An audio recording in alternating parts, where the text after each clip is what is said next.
Hello guys, welcome back to our channel. আর আমি সুপ্রিত। আর মোর জন্মদিনের ভিডিওটা দিতে অনেকটাই দেরি হয়ে গেছে, তাই যাই হোক আর দেরি না করে ভাবলাম এবার পোস্টটা করেই দিই। তো মোর বার্থডে ডেকোরেশন ছিল হচ্ছে এইটা। কেমন হয়েছে না হয়েছে তোমরা অবশ্যই কমেন্টে জানাবে। আর আমরা সবাই অপেক্ষা করছি মনোরমার আসার। আর এটা ছিল আজকে আমার আউটফিট। তো চলো এবার বেশি দেরি না করে মনোরমাকে নিয়ে আসি, কারণ মনোরমা নিচে অনেকক্ষণ ধরে আমাদের অপেক্ষা করছে।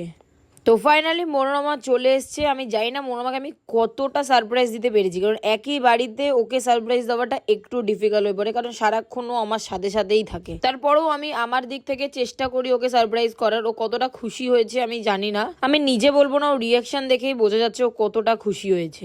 আর ওর বলা কথা, বার্থডের সমস্ত কিছুর মধ্যে ওর কেকটা সব থেকে পছন্দ হয়েছে। কেকের মধ্যে যে ফটোটা আছে সেই ফটোটাকে ও আবার আলাদা করে সরিয়ে পরিষ্কার করে নিজের ফোনের পেছনে রেখে দিয়েছে। আমি আমার বার্থডেতে যতটা এক্সাইটেড থাকি, মনোরমা তার 1% এক্সাইটেড থাকে না নিজের বার্থডে। কিন্তু আমার মনে হয় আমি ওর পাশে আছি, ওর পার্টনার হিসেবে আমার ওকে এই দিনটাতে খুশি রাখাটা নিজের কর্তব্য। আর আমি যত দিন থাকবো মনোরমার সাথে তত দিন আমি মনোরমার এই দিনটাকে স্পেশাল করেই রাখবো। মনোরমা আমাকে যতই বারণ করুক যে আমার জন্য কিছু করার দরকার নেই, বেফালতু এইসব করছিস, নিজে টেনশন নিচ্ছিস, কিন্তু মনোরমা আমার ফ্যামিলির সাথে থেকে আমার বার্থডেটাকে ও আমার কাছে অনেক স্পেশাল করে তোলে। আর আমারও কর্তব্য তেমনই, ওর বার্থডেটা শুধু নয়, ওর প্রত্যেকটা দিন, ওর প্রত্যেকটা সময়, সমস্ত কিছুকে আরো ভালো আর অনেক স্পেশাল করে ওকে দেওয়া। হ্যাঁ, কিন্তু তার মানে এটা না আমি ওর সাথে ঝগড়া করব না, কারণ ও আমার সাথে যা ঝগড়া করে আর আমি যদি ওর সাথে ঝগড়া না করি, আর ওর ঝগড়া করার লেভেলটা আরো 10 গুণ বেড়ে যাবে। শুধু ঝগড়াতে আমরা থেমে থাকি না, আমাদের কখনো কখনো মারামারিও হয়ে যায়। আমরা জানি না এগুলো ঠিক কি না করা, কিন্তু তারপরেও আমরা এত কিছু করার পরেও আমরা এমন একটা ভাব করি ঠিক 10 মিনিট পর যেন আমাদের মধ্যে কিছুই হয়নি। আমার বাবা মাও মাঝে মাঝে অবাক হয়ে যায়, ভাই তোরা একটু আগে যা করছিলিস আমার মনে হচ্ছিল এখনই তোদের ব্রেকআপ হয়ে যাবে, আবার তোরা এখন এরকম করছিস যে দেখে মনে হচ্ছে তোরা 7 জনম দুজনকে ছাড়া বাঁচবি না। হ্যাঁ, আমরা সারাক্ষণ মারামারি, খুনসুটি, হাসি ঠাট্টা এইসব নিয়েই চলি। আমার মনে হয় নিজের পার্টনারের সাথে গার্লফ্রেন্ড বয়ফ্রেন্ড থাকার থেকে বেশি প্রয়োজন বন্ধুর মতো থাকায়, আর আমরা সেটাই করি। কেক কাটা কমপ্লিট আর আমি চলে এসেছি আমার কমফর্ট জোনে। তো এখন চলে হবে এখানে পুরো ফুল বিলা, সবাই রেডি গাইস? তো চলো এবারে শুরু হোক পুরো আমাদের ঝাঁকানাকা ডুম্পানা।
গাইস, এদের এখনো নাচ শেষ হচ্ছে না